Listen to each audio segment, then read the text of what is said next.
so fast because we've already gone overboard. I can't thank each and everybody here enough. Thank you from the speakers. Thank you, the organizations who came to cover Africa 2050, 4 directions.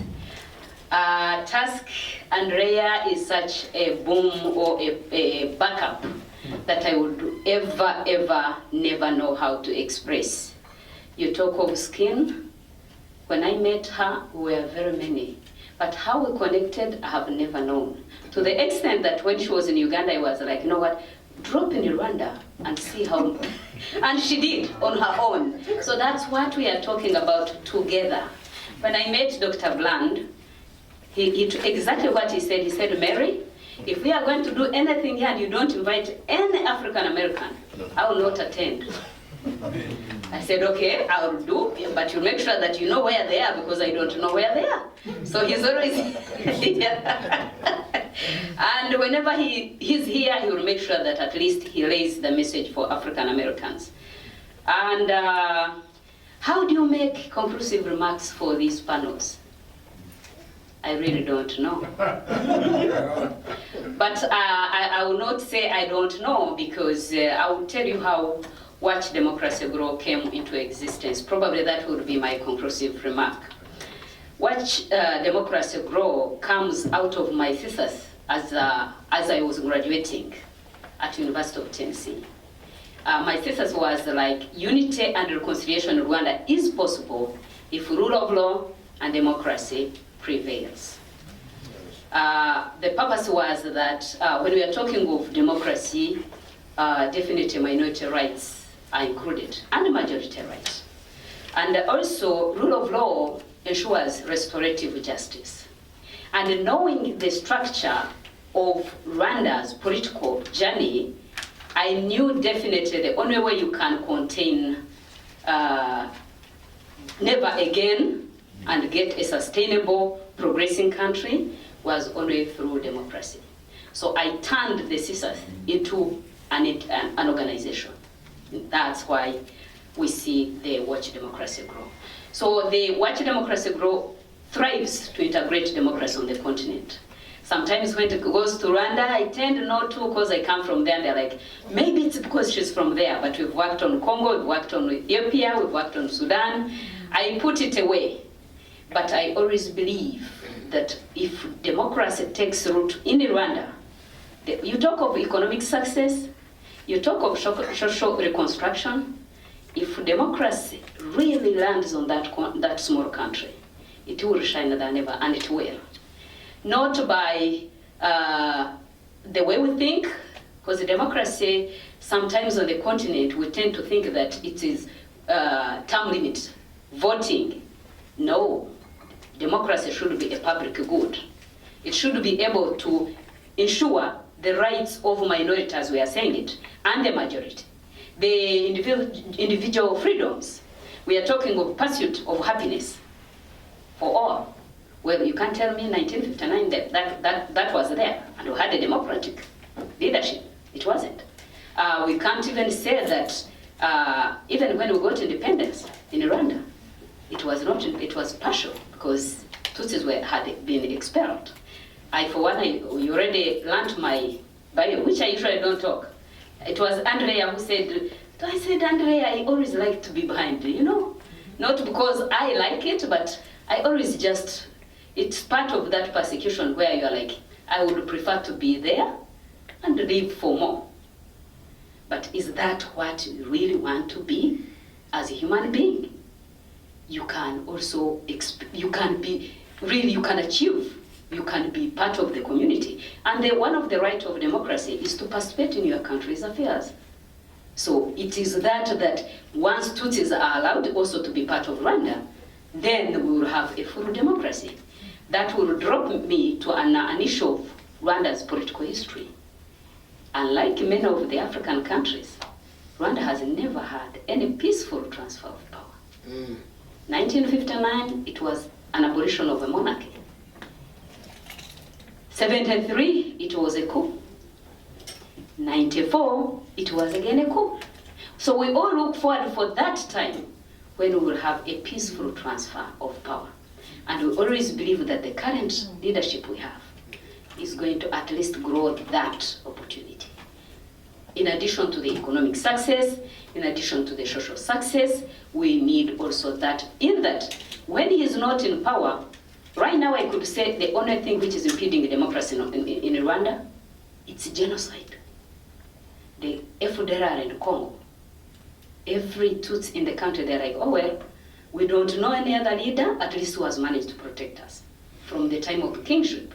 And by the way, Rwandan kingship started, I think, 1090 until 1950 something. We are talking of hundreds of years. So how do you uproot that history? You can't. Because uprooting Tutsi there, it's like uprooting that history. It cannot. So how do we get a democracy which is going to be inclusive of everybody so that we move forward? That is a little remark on the issue of genocide, as we are remembering. Now I go to the DRC. I will talk of migration and how it filled Africa. You have always heard where they say Ethiopia, the Tutsis of Rwanda came from Ethiopia. It's quite strange. When you go to Congo, they're like, they came from Rwanda. So literally, and Ethiopia, sometimes they would say they came from Bosnia. I mean, somebody came from somewhere. That's a whole fact. When God even put Adam and Eve in Eden, they came from somewhere. Every human being on planet Earth came from somewhere. So how do you say, these came from Ethiopia, these came from Bosnia, these came... Some people have even reached to a degree of saying that we are offsprings of Romans. And you're like, check my skin. I've never known a Roman who looks like me. You'll show me later. But those are, what I'm trying to drive at is that inclusiveness is what will make us live harmoniously. That takes me to the issue of Africa without borders. 1959, when Tutsis were expelled, we always give a round of applause to neighboring countries. Uganda, Kenya, that's why I'm so glad my sister is here. During that time, they never minded about where do you come from. Oh, they've been expelled because of a revolution in their country. Let them come. I remember in school I lived in Uganda as if I was living in Rwanda. Even now when I go to Uganda, I have never seen any difference. Now we have a problem. Oh, these are coming from Rwanda, and these are not Congolese. They don't look like us. I mean, at that time, our parents never minded where they... Now drive me to US. When I reached in US, I actually remember, wrote back to my family, I said, you know what? 2 things I've loved about US. They have milk, which is common to me, because Rwandese or Tutsis are pretty much own cows, and the first thing you do is milk. The second thing was like, they have a high sense of humor. That was what made me really fall in love with the US, and I naturalized. So it's a majority of the things when you hear these hate and so on, it's just a character assassination of just individuals, that's it. And we can work towards reducing that. Going to Congo, I can't live here, I'm so glad my brother came. By the way, he comes from Congo. So when I was getting panels, I was like, I got him and I said, no, I'm not going to have Eastern DRC and I don't get another person from Congo. Because at Watch Democracy Grow, we try to deal also with the conflicts. Wherever there are conflicts, we try to have both. For us, we can't do it from a political perspective because we are not a government. And we also tend not to want to be associated that, oh, you aligned with this particular country. Especially coming from Rwanda, if I had only him, and the issues are directed to the Rwanda and the M23, I would have looked as biased. So when he confirmed, I was like, oh, this is the best time I have ever seen. So I am glad that he's realizing that all we need for Congo is simply to legitimize the Tutsi ethnicity there. Without their being alienated, there would be no M23, completely. If you want really to solve the issue of M23, legitimize, protect these communities. Now we go to the issue of FDLR. This will drive me to the issue of the Japanese peace model. Where the soldier told the young kid who was holding his brother who had died on the back, and he said, "Throw him, he's dead." Oh. And he said, "No, I can't throw him because he's my brother."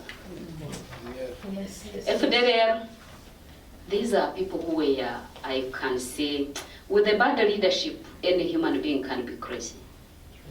That takes me to the issue of the role that leadership has to build a strong community and a good community and a harmonious community. 99% they also regret this genocide because it is a mark that they carry which they wouldn't have carried. I, for one, when I was coming to United States, I had to get a security clearance because I came as a green card holder to make sure that I did not participate in genocide. And I'm a Tutsi. Needless to say, anyway. But I want to show you how the guilt of genocide is an issue that all of us carry. So there is never again, but also learning from the mistake.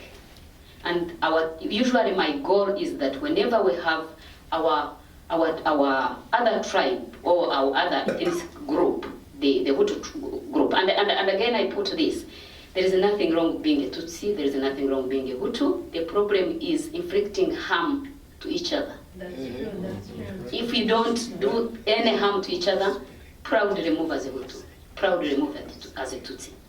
So it is now in the hands of these, the clean ones, I call it clean ones or noble ones, to really uplift the image of the FDLR by never again themselves. Not even Tutsis to say never again. Never again from them should we ever persecute Tutsis, because it's like the history of Rwanda. You can't have Rwanda without Tutsis. It's never, and it's never going to be.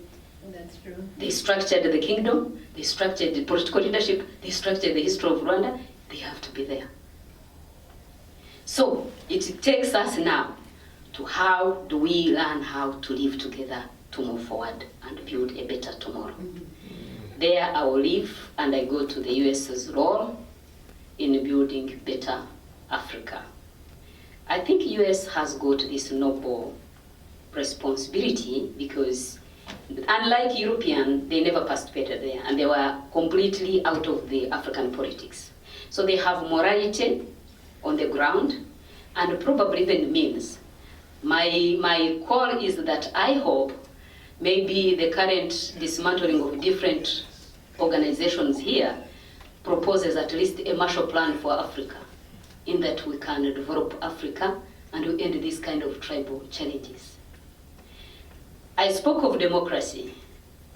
That drives me to another challenge that we are having here also in US.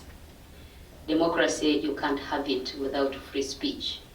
For Africa, Voice of America has been our democracy.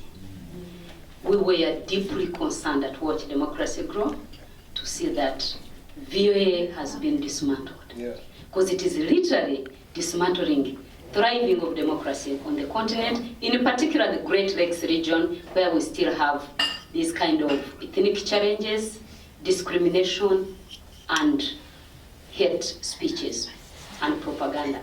So our call is also that we hope that the current administration, President Trump, reconsiders to resuscitate Voice of America, for it is the voice of democracy. And I thank you everybody for having managed